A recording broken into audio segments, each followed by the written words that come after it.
We are still at home, a little tense, nervous about this situation, about this quarantine. But relax.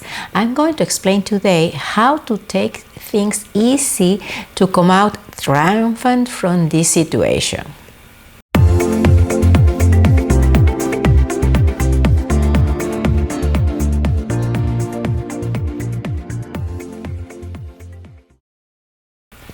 Happy present moment and welcome to Jeanettesalvatierratv. I'm your hostess, Jeanette Salvatierra.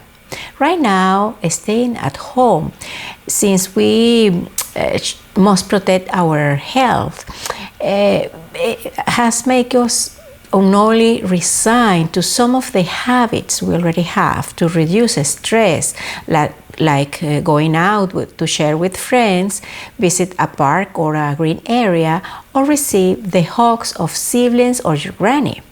So we don't have anything to cope, but lay hold to healthy mental habits. Perhaps you are already an accomplished meditator or such a positive person that you don't need more to help you reduce stress. Congratulations if this is your case. But if you still need a little help to effectively manage stress, especially in this unusual situation, today I will bring you a few ideas around gratitude and where gratitude will help you to reduce anxiety, boredom, negative thoughts of envy or anguish because your services, your products will maybe no longer be necessary and you can lose your company or your job. But first, I'm going to tell you a true story so you can understand me more easily. Conversing today with one of my soul sisters, she will tell me what her family done to celebrate the university graduation of one of their sons. This family is very big because in addition to many uncles and cousins, they have adding honorary guys, as is the case of my husband and me. My son, who is also very close to her son's bride, her girlfriend, and her family, and the university classmates that also graduate with my nephew. So my friend came out with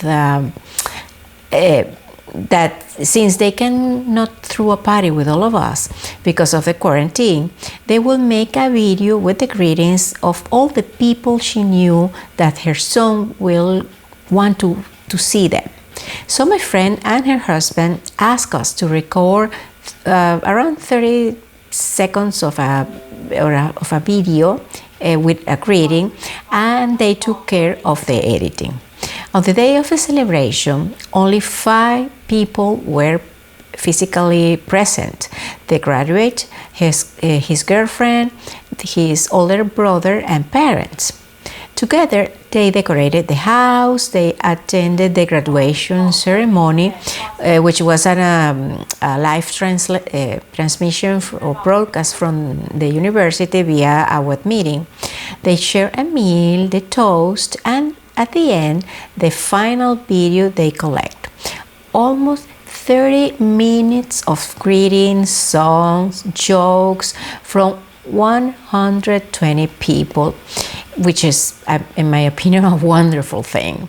But then we conclude that in normal conditions, very surely they didn't do anything of that, because first, the typical university graduation is a massive event where they mention the graduation. They mention your graduate only, let's say, two seconds, and that's it.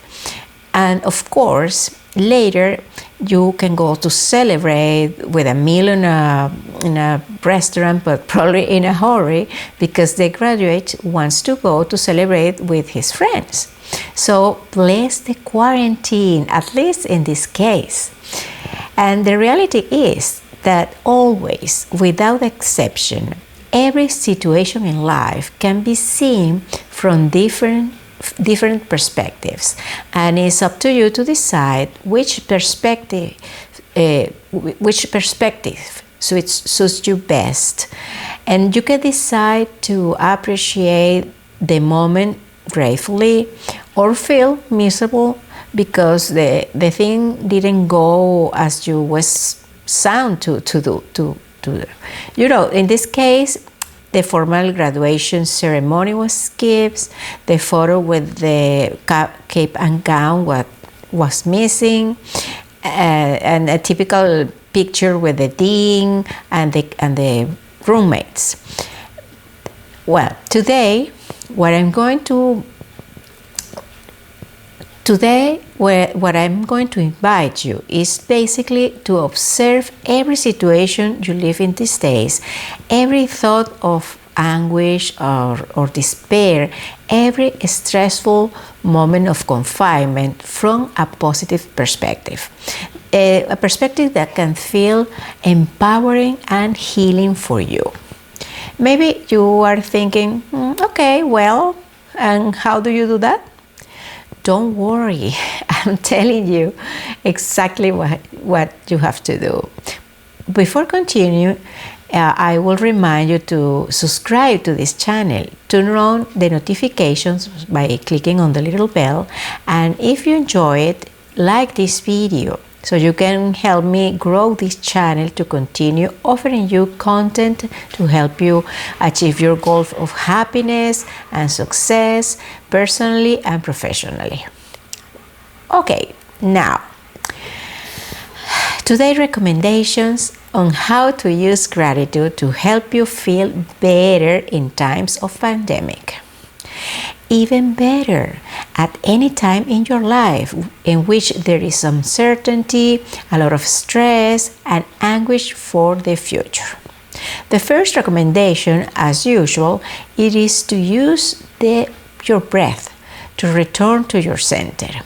That is to say, feel the sensations of your body and to be able to observe your thoughts with the greatest tranquility and detachment.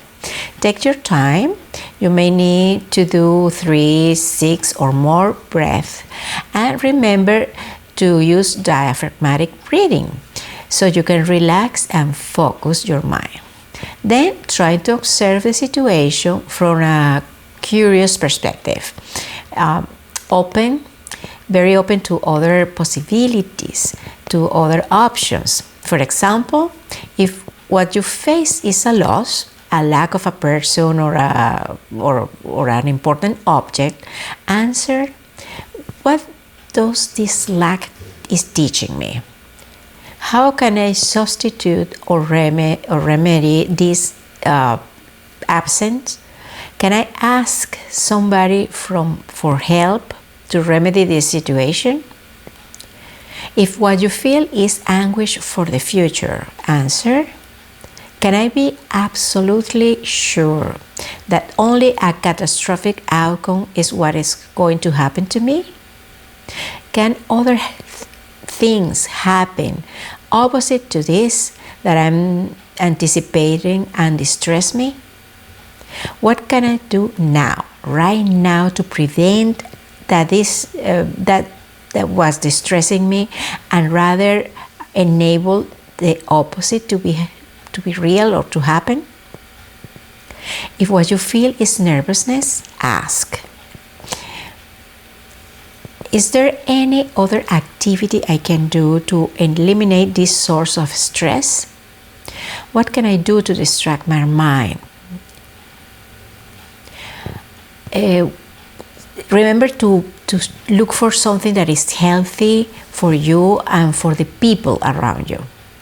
You may be wondering, where is the gratitude in all this? Well, the answer is that gratitude is in your mind and also in your heart.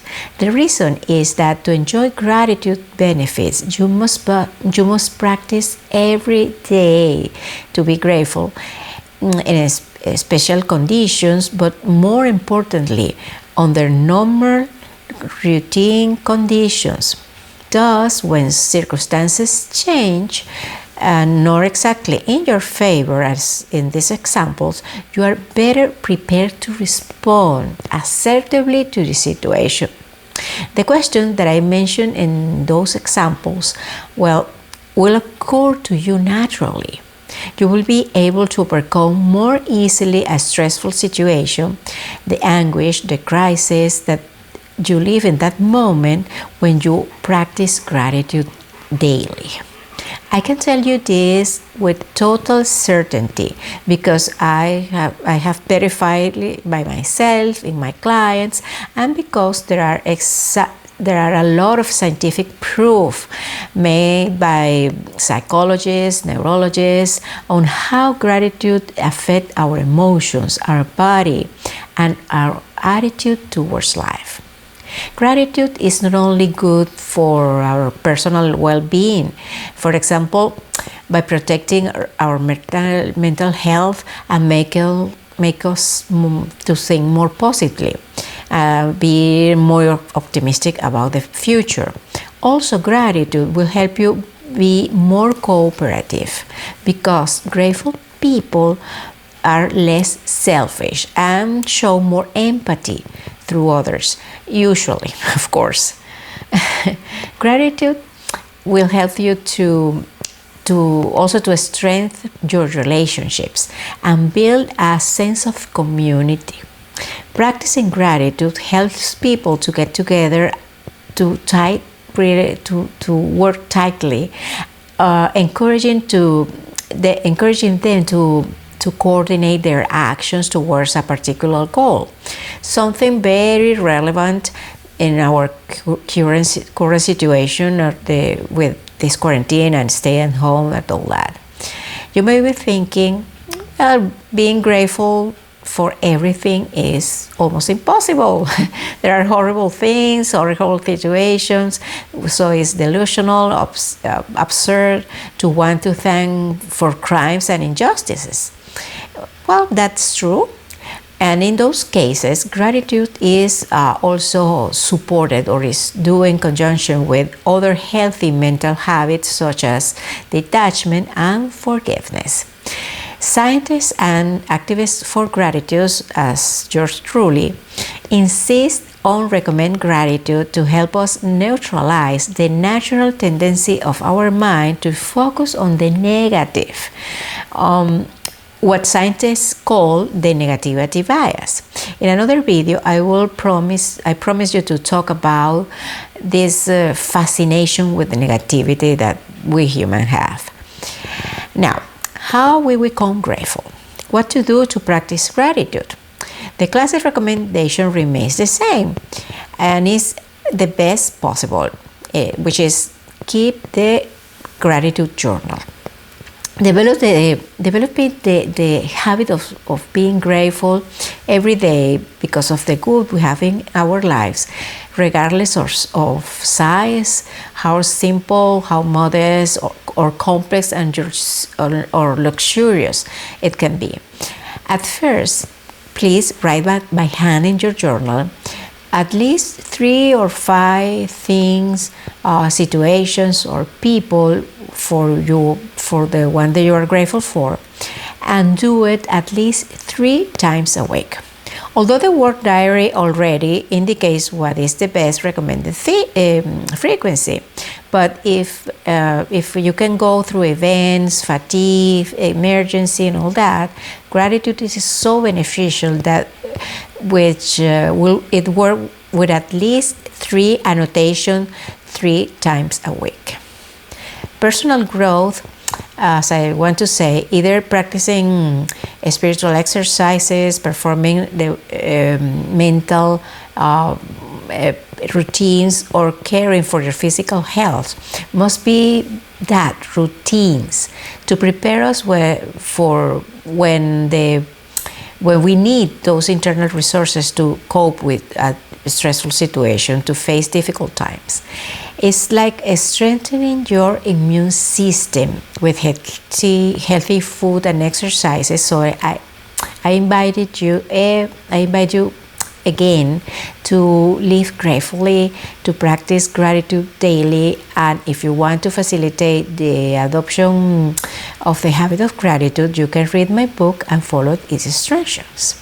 Cultivate good mental and spiritual habits in normal times will prepare us to successfully overcome the times of crisis.